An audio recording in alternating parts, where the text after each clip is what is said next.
Freedom ಪಾರ್ಕ್ನಲ್ಲಿ ಕಲ್ಲು ಗಣಿ ಮಾಲೀಕರ ಧರಣಿ ನಡೀತಾ ಇದೆ. ರಾಜ್ಯ ಸರ್ಕಾರದ ವಿರುದ್ಧ ಗಣಿ ಮಾಲೀಕರು ಆಕ್ರೋಶವನ್ನ ಹೊರಹಾಕ್ತಾ ಇದ್ದಾರೆ. ನೋಡಿ, ಫ್ರೀಡಂ ಪಾರ್ಕ್ನಲ್ಲಿ ನಡೀತಾ ಇರುವಂಥ ಒಂದು ಧರಣಿ ಇದು. ಕಲ್ಲು ಗಣಿ ಮಾಲೀಕರ ಧರಣಿ ಇದು. ರಾಜ್ಯ ಸರ್ಕಾರದ ವಿರುದ್ಧ ಗಣಿ ಮಾಲೀಕರು ಆಕ್ರೋಶ ಹೊರಹಾಕ್ತಾ ಇದ್ದಾರೆ. ವಿವಿಧ ಬೇಡಿಕೆಗಳ ಈಡೇರಿಕೆಗಾಗಿ ಬೃಹತ್ ಪ್ರತಿಭಟನೆ ಮಾಡ್ತಾ ಇದ್ದಾರೆ ಫ್ರೀಡಂ ಪಾರ್ಕ್ನಲ್ಲಿ. ಪ್ರತಿಭಟನೆಯಲ್ಲಿ ರಾಜ್ಯದ ಹಲವು ಭಾಗದ ಮಾಲೀಕರುಗಳು ಅಂದರೆ ಗಣಿ ಮಾಲೀಕರುಗಳು ಭಾಗಿಯಾಗಿದ್ದಾರೆ. ರಾಜ್ಯ ಸರ್ಕಾರ ಇಲ್ಲದ ಸಲ್ಲದ ಕಾನೂನು ತರ್ತಾ ಇದೆ. ಡ್ಯುಯಲ್ ಪಾಲಿಸಿ ಆಡಿಟ್ ಏನಿದೆ ಪದ್ಧತಿಯನ್ನು ಕೈ ಬಿಡಬೇಕು ಅಂತ ಹೇಳಿ ಅವರು ಪ್ರೊಟೆಸ್ಟ್ ಮಾಡ್ತಾ ಇದ್ದಾರೆ. ಎರಡು ಕಡೆ ರಾಜ್ಯದ ಏನಿದೆ ರಾಜಧನ ಏನಿದೆ ಅದನ್ನು ವಸೂಲಿ ಕೈ ಬಿಡುವಂತೆ ಒತ್ತಾಯ ಕೇಳಿಬರ್ತಾ ಇದೆ.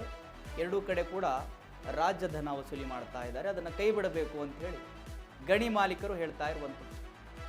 ವೀಕ್ಷಕರೇ, ಫ್ರೀಡಂ ಪಾರ್ಕ್ನಲ್ಲಿ ಪ್ರೊಟೆಸ್ಟ್ ಮಾಡ್ತಾ ಇದ್ದಾರೆ ಗಣಿ ಮಾಲೀಕರು, ಕಲ್ಲು ಗಣಿ ಮಾಲೀಕರು. ಸೊ ಹಲವು ಬೇಡಿಕೆಗಳೇ ಇದ್ದಾವೆ ಅವ್ರದ್ದು. ಅವೆಲ್ಲವನ್ನೂ ಕೂಡ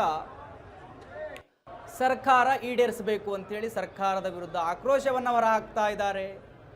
ರಾಜ್ಯದ ಹಲವು ಭಾಗದ ಹಲವು ಜಿಲ್ಲೆಯ ಗಣಿ ಮಾಲೀಕರು ಬಂದಿದ್ದಾರೆ.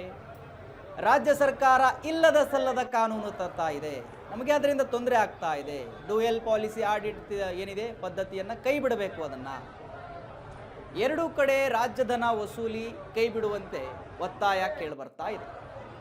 ನೋಡಿ, ಎರಡೆರಡು ಕಡೆಯಿಂದ ವಸೂಲಿ ಮಾಡ್ತಾ ಇದ್ದಾರೆ ಅವರ ಹತ್ರ ರಾಜಧನವನ್ನು. ಸೊ ಅದನ್ನು ಕೈ ಬಿಡಬೇಕು ಅಂತ ಹೇಳಿ ಗಣಿ ಮಾಲೀಕರು ಆಕ್ರೋಶವನ್ನು ಹೊರಹಾಕ್ತಾ ಇದ್ದಾರೆ. ನಾವು ಕಷ್ಟಪಟ್ಟು ಇಲ್ಲಿ ದುಡಿತೀವಿ, ನೀವೇನೇನೋ ಪಾಲಿಸಿಗಳು ತರ್ತೀರಿ, ಏನೋ ಕಾನೂನುಗಳನ್ನು ತರ್ತೀರಿ, ಎಲ್ಲವನ್ನ ನಮಗೆ ನಿರ್ವಹಿಸೋದಕ್ಕಾಗೋದಿಲ್ಲ ಅಂತ ಹೇಳಿ ಅವರು ಆಕ್ರೋಶ ವ್ಯಕ್ತಪಡಿಸ್ತಾ ಇದ್ದಾರೆ. ಫ್ರೀಡಂ ಪಾರ್ಕ್ನಲ್ಲಿ ಪ್ರೊಟೆಸ್ಟ್ ನಡೀತಾ ಇರತಕ್ಕಂಥದ್ದು.